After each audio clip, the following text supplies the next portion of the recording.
चंद्रगुप्त भैया। जय जिनेन्द्र पंडित जी।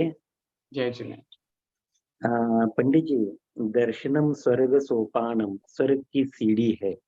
तो जिनेन्द्र भगवान के दर्शन करने वाले ही सिर्फ स्वर्ग में जाते हैं।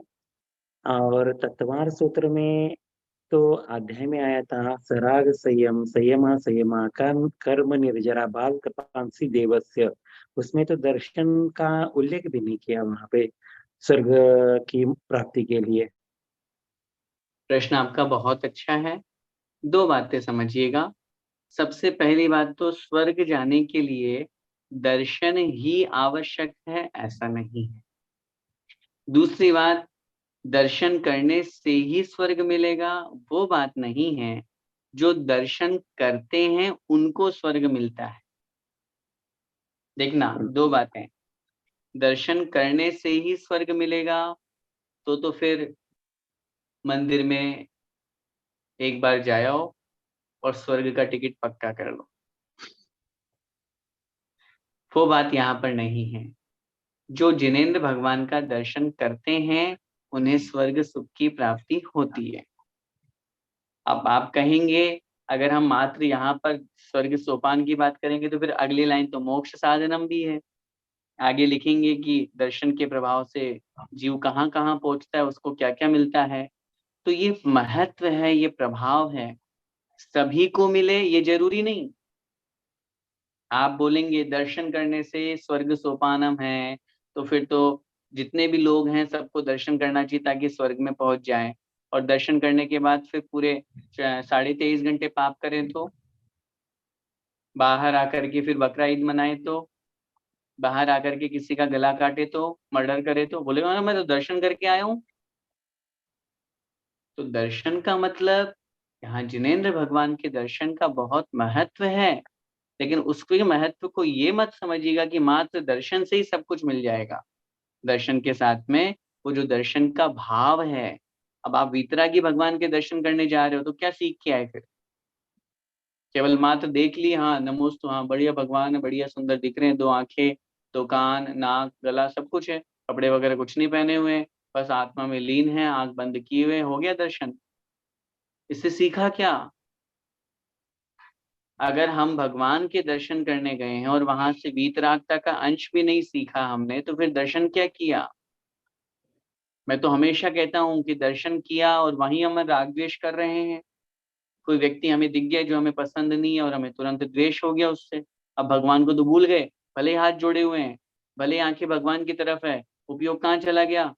इससे जो लड़ाई हुई थी, इससे जो बहस हुई थी, द्वेष हो गया हमें।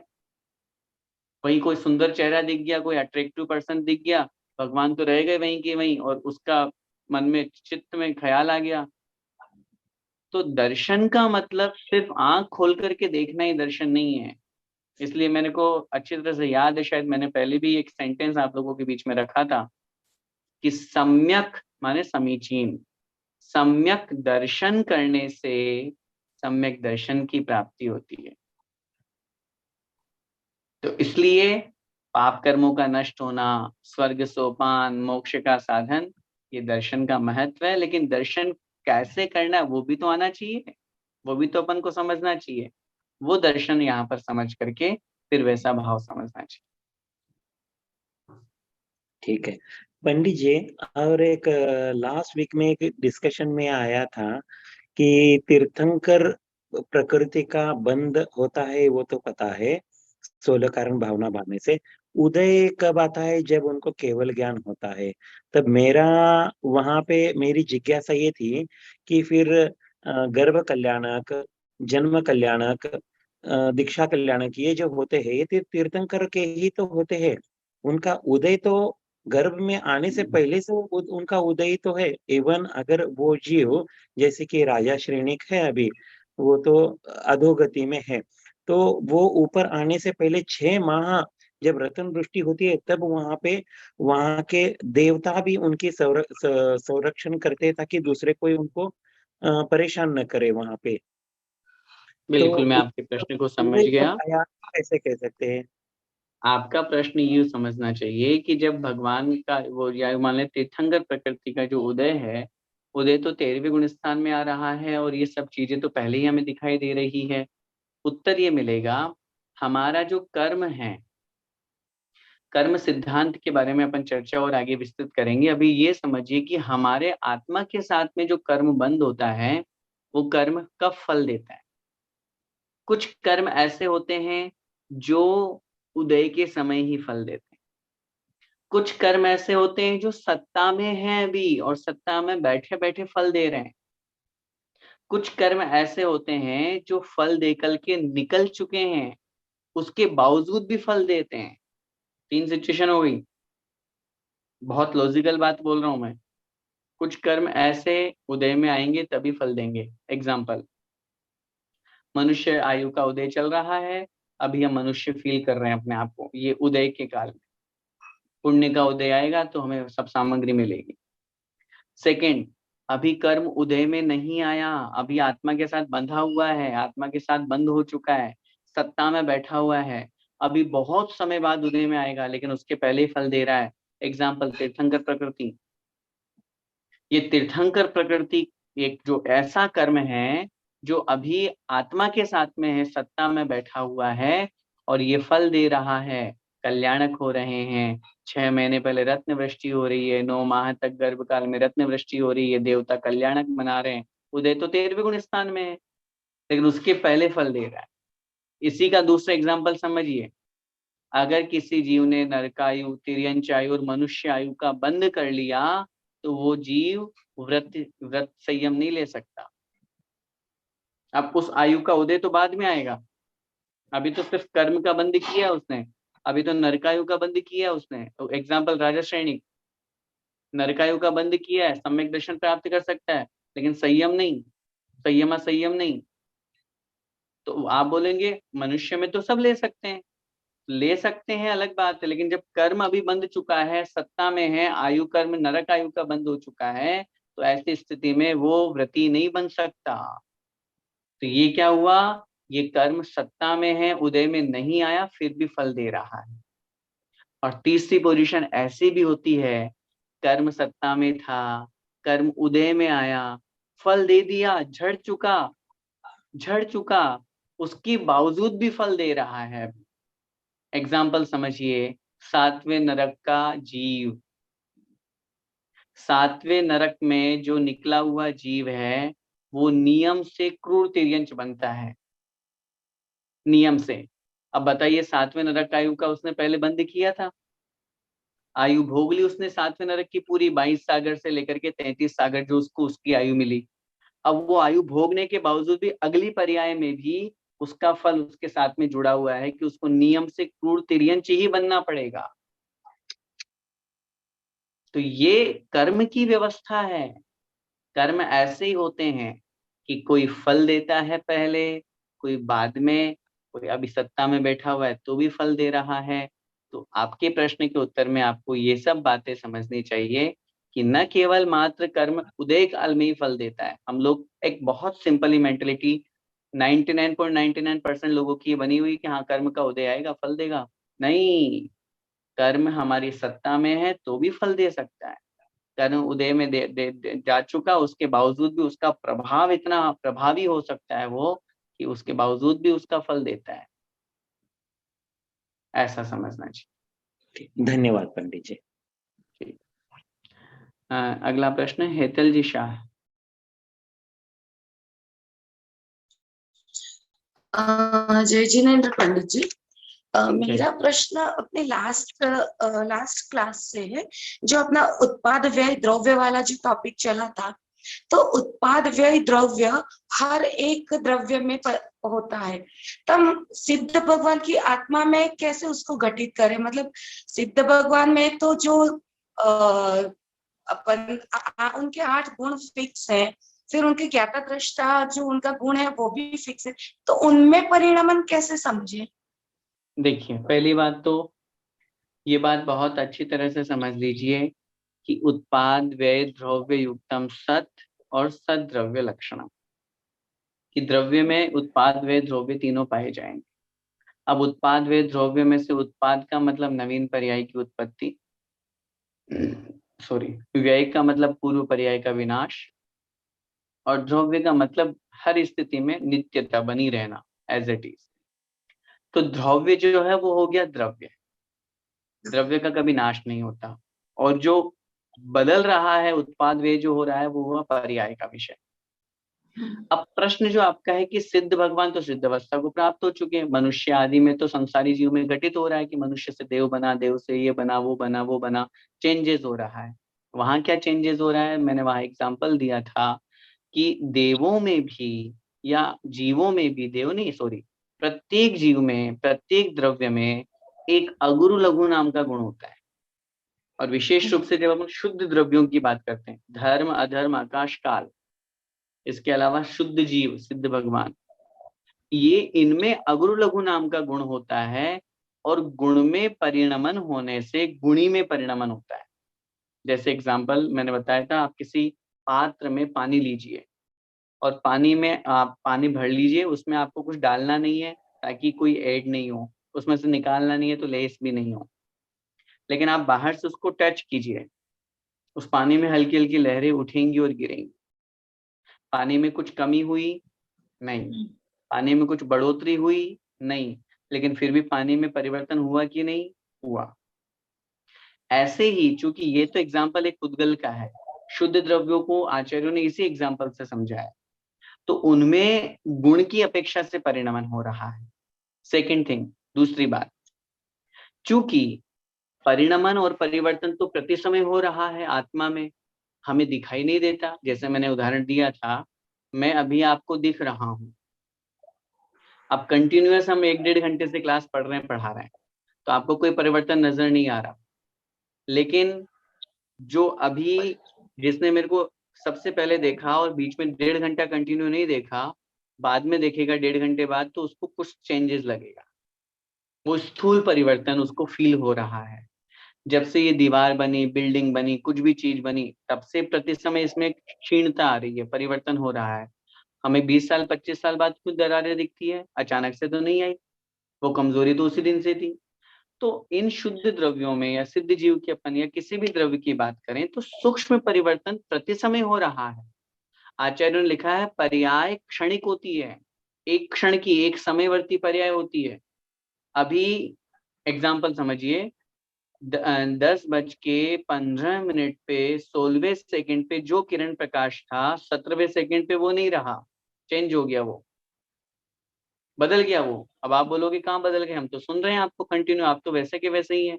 नहीं, बदल चुका हूं मैं, पर्याय बदल चुकी है मेरी, पर्याय में परिवर्तन हो चुका है। वो पर्याय पहले की थी, अब नवीन पर्याय आ गई प्रति समय। ये तो मैंने सेकंड का एग्जांपल दिया आपको, इसको प्रति समय में लगाइए। तो ये प्रति समय का परिवर्तन प्रत्येक द्रव्य में पाया जाता है। शुद्ध द्रव्यों में अगुरु लघु गुण के कारण से परिवर्तन पाया जाता है, और गुण में परिवर्तन होने से गुणी में परिवर्तन कहा जाता है, क्योंकि गुण और गुणी तादात्म्य है, गुण और गुणी अभेद है, अलग अलग नहीं है। आत्मा और आत्मा का ज्ञान दर्शन अलग अलग नहीं है।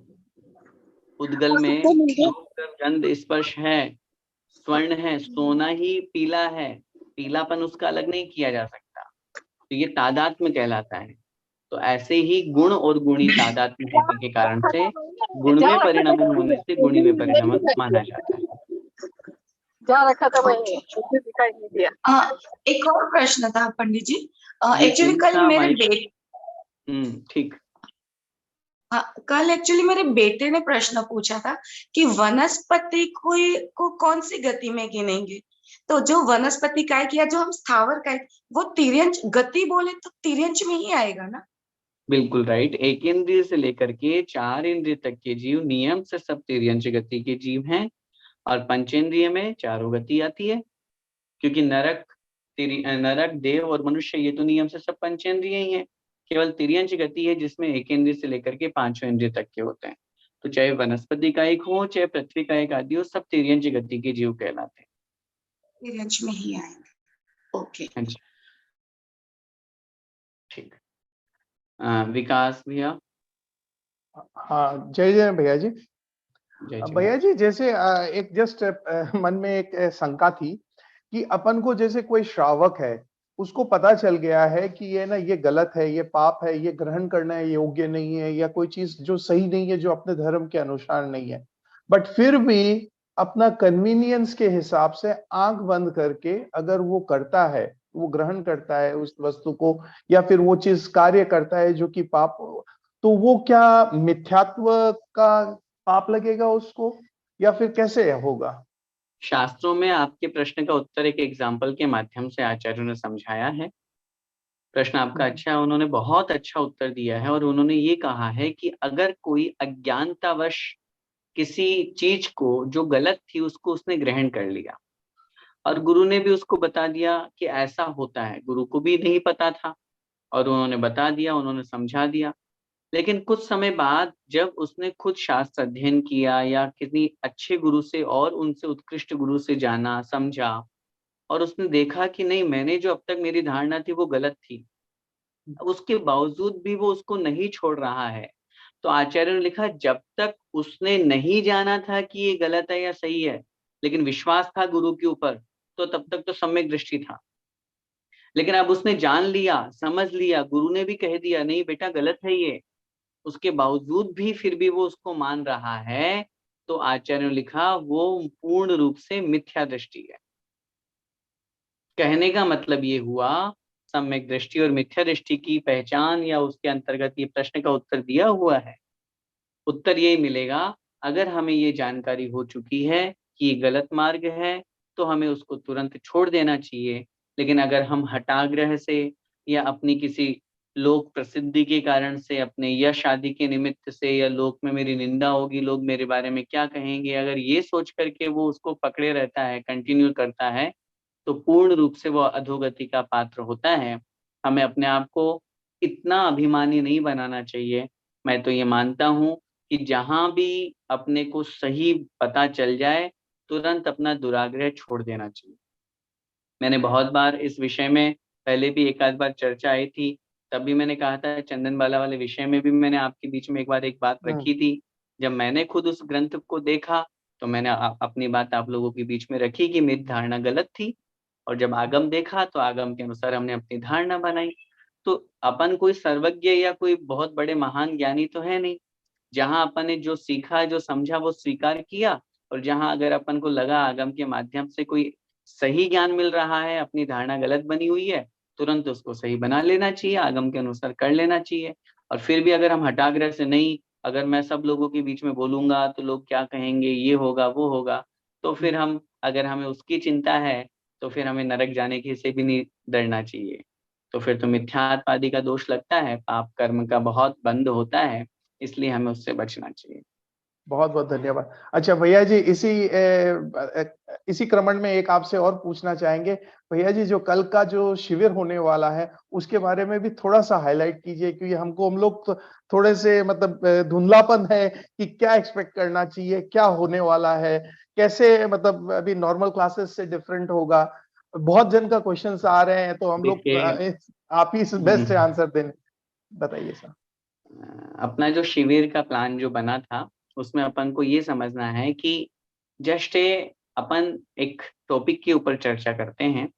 शिविर का मतलब ये होता है कि हम 8-10 दिन तक, या 5 दिन तक, 7 दिन तक, 3 दिन तक, 2 दिन तक, 1 दिन तक, या जो भी अपने को जितना जिसको समय मिल सकता हो उस अनुसार अपन एक प्लान करते हैं। क्लास अलग चीज होती है जो एक कंटिन्यूस चलती है, शिविर उसमें एक विशेष होता है, एक ऊपर की कैटेगरी होगी, उससे अपर क्लास होगी एक तरह से, यूं मान लिए। और उसमें अपन किसी पॉइंट पर, किसी सब्जेक्ट पर जब डिस्कस करते हैं, तो उसमें आप लोगों के जितने भी क्वेश्चंस होते हैं, जितने भी क्वेरी होती है, उन सबको अपन डिस्कस करते हैं। तो चूंकि ये एक भाव आप सब लोगों का आया, लास्ट टाइम आया था, कि हम लोग चाहते हैं कि हमारा ऑफलाइन तो नहीं, लेकिन कम से कम ऑनलाइन ही आपका शिविर लग जाए और शिविर के माध्यम से लोग जुड़े।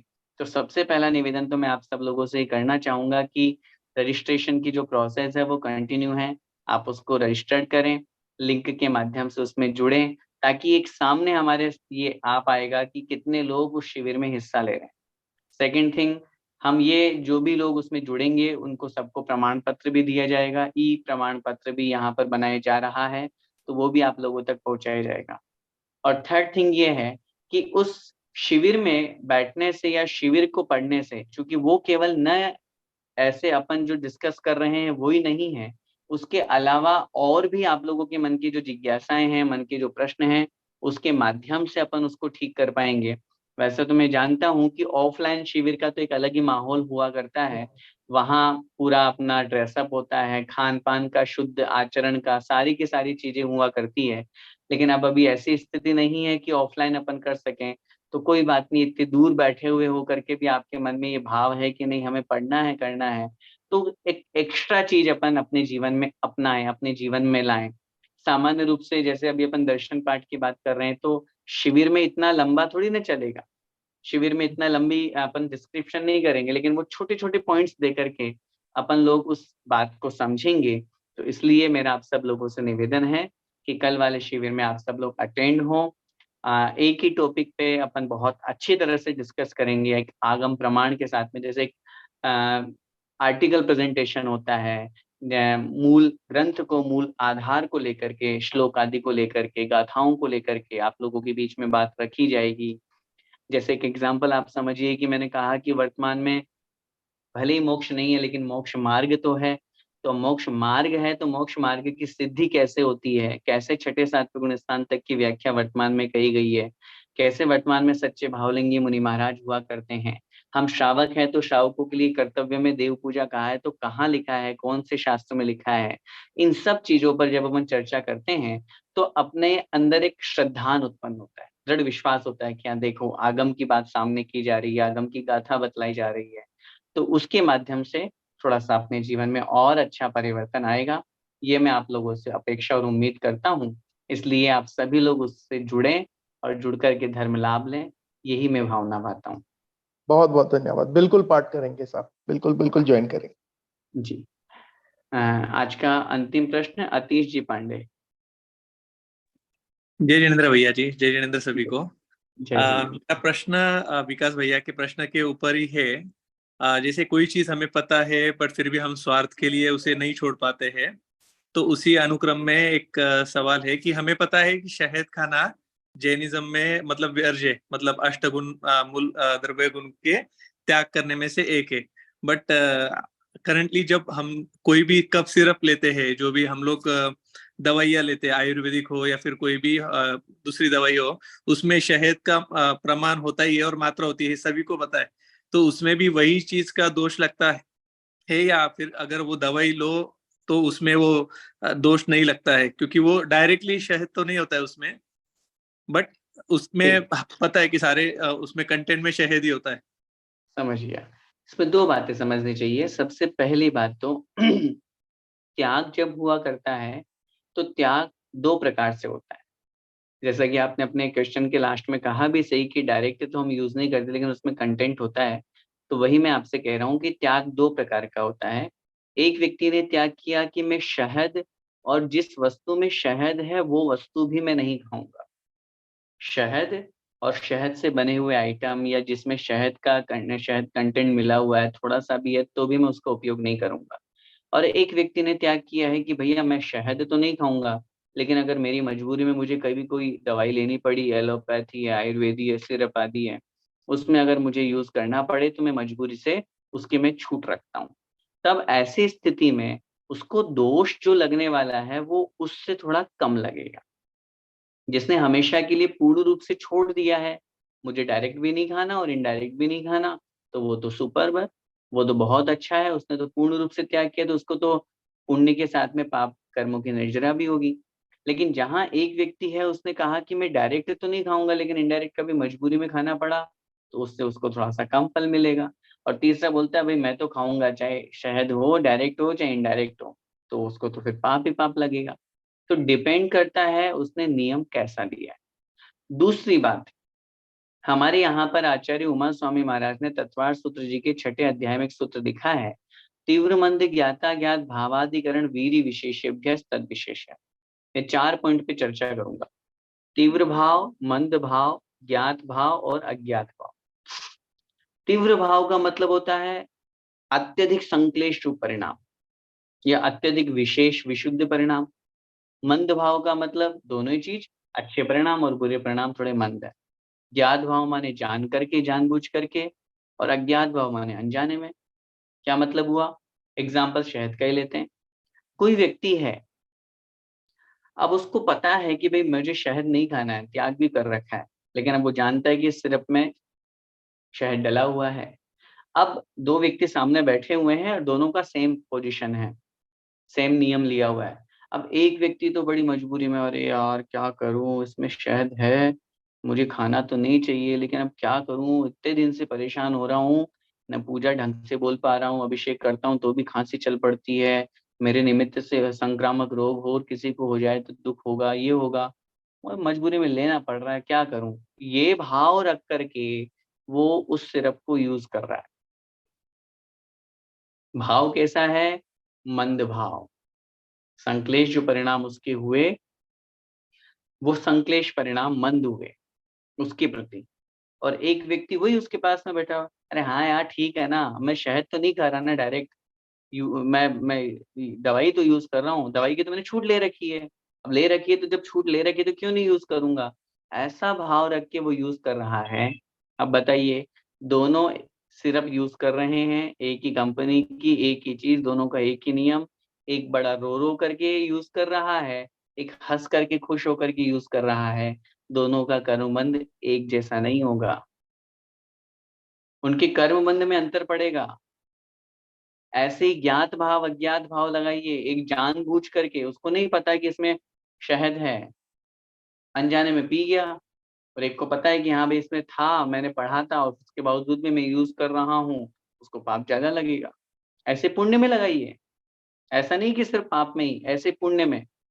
अब पूजन करना है, अब पूजन करने का भाव आए, जैसे एग्जाम्पल 10 लक्षण पर्व है, बहुत अच्छा भाव है यार, चलो 10 लक्षण आ रहे हैं। अब एक व्यक्ति बड़ा बड़ा उत्साह के साथ में, अरे वाह क्या बात है, इस बार के 10 लक्षण बहुत अच्छे होने वाले हैं, भैया जी के सानिध्य में होंगे, ऐसे होंगे, वैसे होंगे, ये होगा, वो होगा, बड़े अच्छे परिणाम हो रहे हैं, तीव्र भाव हो रहे हैं विशुद्ध परिणाम के। और एक, हाँ ठीक है यार, जाना है 10 दिन बैठना है पूजन में, टाइम पास करना है, 4 घंटे पूजन करके आ जाएंगे, कर लेंगे, क्या है। अब बैठा वो भी है, पूजन वो भी कर रहा है, और पूजन दूसरा भी कर रहा है, तो पुण्य किसको ज्यादा लगेगा? जिसके तीव्र भाव है विशुद्ध परिणाम। एक जानबूझ करके, पढ़ के, समझ करके, सार्थक जिन पूजा में से, अरे क्या अर्थ होता है इसका, क्या मीनिंग होता है, अर्थ बोलता जा रहा है शब्द, और मन ही मन में अर्थ भाव चल रहा है, तो ज्ञात भाव से पूजन कर रहा है, तो पूजन का अर्थ, पूजन का भाव ही अलग लगेगा। और एक अनजाने में, हाँ ठीक, अभी लिखा है कि इसकी ये 4 लाइन बोल के पुष्प चढ़ाना है, फिर अगली 4 लाइन बोल के नैवेद्य चढ़ाना है, वो कर, अज्ञात भाव से पूजन कर रहा है, तो पुण्य कम बंधेगा। तो यही भाव वहां पर समझना चाहिए। हमारे परिणामों के ऊपर डिपेंड है कि हम किस प्रकार के परिणामों के माध्यम से कर्म का आश्रव करते। थैंक यू, धन्यवाद जी, थैंक यू। जय जी, जय वीरेंद्र। बस आज के लिए इतना ही, बाकी कल का जो टाइमिंग है वो आप लोगों के बीच में है, आप उस टाइम के अकॉर्डिंग सेशन ज्वाइन करें, और उसके ऊपर फिर अपन और अच्छे से डिस्कस करेंगे। आइए जिनवाणी स्तुति। जा वाणी के ज्ञान ते सूझे लोकालो, सो वाणी मस्तक नमु सदा देत हूँ ढोक। हे जिनवाणी भारती तो है जपू दिन रैन, जो तेरा शरणा गए तो पावे सुख चैन। देव भजू अरिहंत को गुरु सेवा निर्ग्रंथ, दया धर्म पालो सदा यही मोक्ष का फल। नो वर्ण।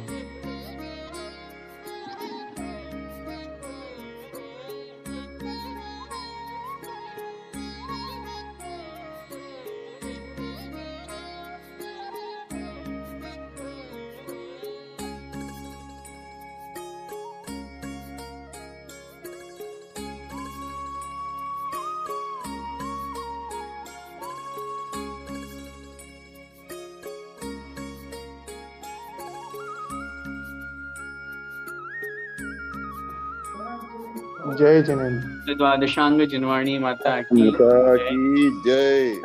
जय। शिरोमणि आचार्य भगवंत 108 श्री विद्यासागर जी महामुनिराज जी की मुनिराज की जय। परम पूज्य गुरुदेव निर्यापक श्रमण मुनि पुंगव श्री सुधा सागर जी महाराज की जय। पढ़ाई दीपक समस्त महामुनिराजों की जय। सभी को जय जिनेन्द्र। जय जिनेन्द्र भैया जी। जय जिनेन्द्र। जय जिनेन्द्र भैया जी, जय जिनेन्द्र, सबको जय जिनेन्द्र। जय जिनेन्द्र।